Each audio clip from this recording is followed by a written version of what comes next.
Hello friends, welcome to one style cooking. நாம் இன்றைக்கி பார்க்க போகிற ரெசிபி என்னென்னு பார்த்தீங்கன்னா ரொம்பவே சூப்பரான இட்லி, தோசை, பூரி, சப்பாத்தி, ஆப்பம் எல்லாத்துக்குமே ரொம்ப சூப்பரான சைட் டிஷ். ரொம்ப குயிக்காக ரெடி பண்ணக்கூடிய ஒரு குருமா தாங்க.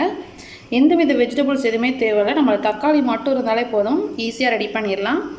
வாங்க தக்காளி குருமா எப்படி ஈஸியாக டேஸ்டியாக செய்யலாங்கிறத பார்க்கலாம்.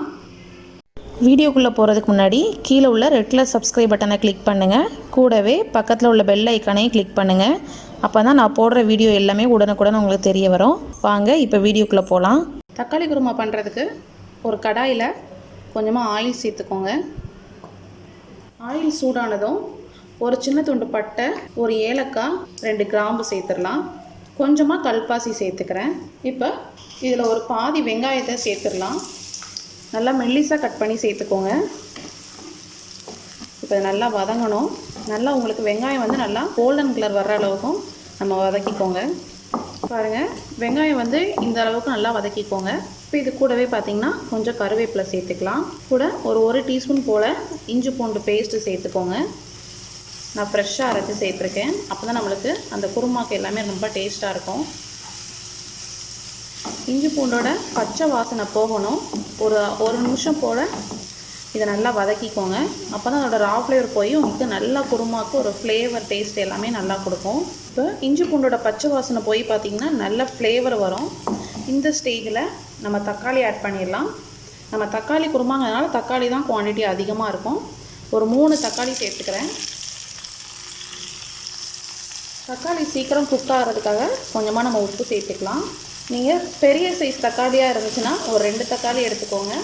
நான் இதில் 3 மீடியம் சைஸ் தக்காளி எடுத்ததுனால 3 சேர்த்துருக்கேன். இப்போ நல்லா மிக்ஸ் பண்ணிவிட்டு இந்த தக்காளி நல்லா மேஷ் ஆகிற வரைக்கும் நல்லா நம்ம குக் பண்ணணும். இப்போ மூடி வச்சு ஒரு 3 நிமிஷம் கரெக்டாக குக் பண்ணுங்கள். தக்காளி நல்லா குக் ஆகிடும். இப்போ தக்காளி நல்லா குக் ஆகிறதுக்குள்ளே நம்ம இதுக்கான மசாலா ரெடி பண்ணிடலாம். குருமாவுக்கு பார்த்திங்கன்னா இந்த மசாலா தான் பேசிக்கு. நீங்கள் எந்த குருமாவுக்குனாலும் இது யூஸ் பண்ணலாம். தேங்காய் வந்து ரொம்ப அதிகம் சேர்த்திங்கன்னா ரொம்ப திக்காகிடும். அதனால் ஒரு 2 டீஸ்பூன் கிட்ட தான் தேங்காய் எடுத்திருக்கேன். இது வந்து பொட்டுக்கடலை ஒரு 2 டீஸ்பூன் திக்னஸ்க்காக. நீங்கள் வந்து குருமா ரொம்ப ரிச்சாக செய்யணும்னு நினச்சிங்கன்னா இந்த பொட்டுக்கடலைக்கு பதிலாக நீங்கள் ஒரு 6-7 முந்திரி பருப்பு சேர்த்துக்கலாம். முந்திரி பருப்பு சேர்த்திங்கன்னா ரொம்ப டேஸ்ட்டாகவும் இருக்கும், திக்னஸும் நம்மளுக்கு நல்லாயிருக்கும்.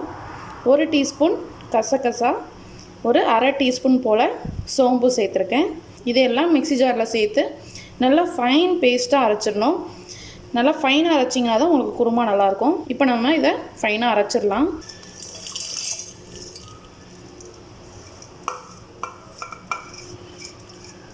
இப்போ தக்காளி நல்லா குக்காக இருக்கும்.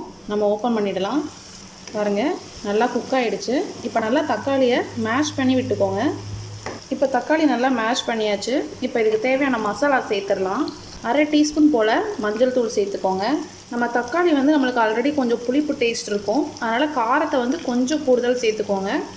நான் இதில் வந்து 1 டீஸ்பூன் ஃபுல்லாக காரம் சேர்த்துருக்கேன். நீங்கள் நாட்டு தக்காளி சேர்த்திங்கன்னா கூட கொஞ்சம் காரம் சேர்த்துக்கோங்க. காரம் வந்து உங்களுக்கு டேஸ்ட்டுக்கு பொறுத்து கூட குறைய அட்ஜஸ்ட் பண்ணிக்கோங்க. மல்லித்தூளும் ஒரு 1 டீஸ்பூன் சேர்த்துக்கோங்க. இதில் ஒரு பச்சை மிளகாவை இந்த மாதிரி நான் கிள்ளி சேர்த்துருக்கேன். இது கூட கொஞ்சம் கரம் மசாலா தூள் சேர்த்துக்கலாம். ஒரு அரை டீஸ்பூன் போல் சேர்த்துக்கோங்க. இவ்வளோதாங்க இதோட பேசிக் மசாலா. இப்போ நல்லா அந்த மசாலாவோட பச்சை வாசனை போகிறதுக்காக நல்லா மிக்ஸ் பண்ணிக்கலாம். பாருங்கள், ரொம்பவே சூப்பராக இருக்கும் இந்த தக்காளி குருமா. நம்ம சப்பாத்தி, இடியாப்பம், பூரி, அப்புறம் ஆப்பம் எல்லாத்துக்குமே ரொம்ப சூப்பராக இருக்கும். இட்லி, தோசைக்கு ரொம்ப அட்டகாசமாக இருக்கும். இப்போ அந்த மசாலாவோட பச்சை வாசனைலாம் நல்லா போகணும். இப்போ நம்ம ஆல்ரெடி அரைச்சி வச்சுருக்கோம்ல, அந்த மசாலாவையும் இதில் சேர்த்துடலாம். அரைச்சி வச்ச மசாலா பேஸ்ட்டை சேர்த்துடலாம். பாருங்கள், நல்லா க்ரீமியாக இருக்கும் உங்களுக்கு. அந்தளவுக்கு நல்லா ஃபைனாக அரைச்சிக்கோங்க.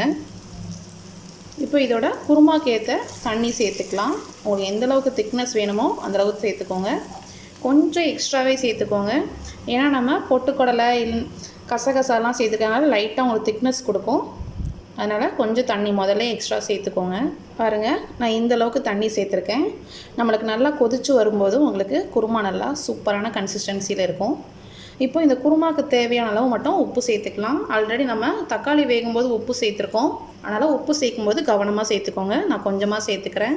இப்போ நல்லா மிக்ஸ் பண்ணிவிட்டு நம்ம நல்லா மூடி வச்சு இதை நல்லா கொதிக்க விடணும். இதை மீடியம் ஃப்ளேம்லேயே வச்சு ஒரு 7-8 நிமிஷம் வரைக்கும் கொதிக்க விடுங்க. இது நல்லா நம்மளுக்கு ஆயிலாம் நல்லா பிரிஞ்சு வரணும். அப்போ தான் நம்மளுக்கு இந்த குருமா ரெடி ஆகும். இப்போ பாருங்கள், குருமாவில் சைடில் இந்த ஆயிலாம் நல்லா பிரிஞ்சு வந்திருக்கு. அது மட்டும் இல்லாமல் குருமாவோட திக்னஸும் நம்மளுக்கு கரெக்டாக இருக்குது. இதுதான் நம்மளுக்கு கரெக்டான ஸ்டேஜ். இந்தளவுக்கு நம்ம எண்ணெய் பிரிகிற வரைக்கும் நல்லா நம்ம திக்காக கொதிக்க வச்சுக்கணும். இப்போ ஃபைனலாக கொஞ்சமாக நம்ம கொத்தமல்லி இலையை தூவிட்டு நம்ம அடுப்பை ஆஃப் பண்ணிடலாம். நம்மளோட சூப்பரான சுவையான நம்மளோட தக்காளி குருமா ரெடி ஆகிடுச்சு. நீங்களும் உங்கள் வீட்டில் இந்த ரெசிபி ட்ரை பண்ணி பாருங்கள். இந்த ரெசிபி பிடிச்சிருந்துச்சுன்னா நம்ம சேனலை லைக் பண்ணுங்கள், ஷேர் பண்ணுங்கள், சப்ஸ்கிரைப் பண்ணுங்கள், மறக்காமல் கமெண்ட் பண்ணுங்கள். தேங்க்யூ.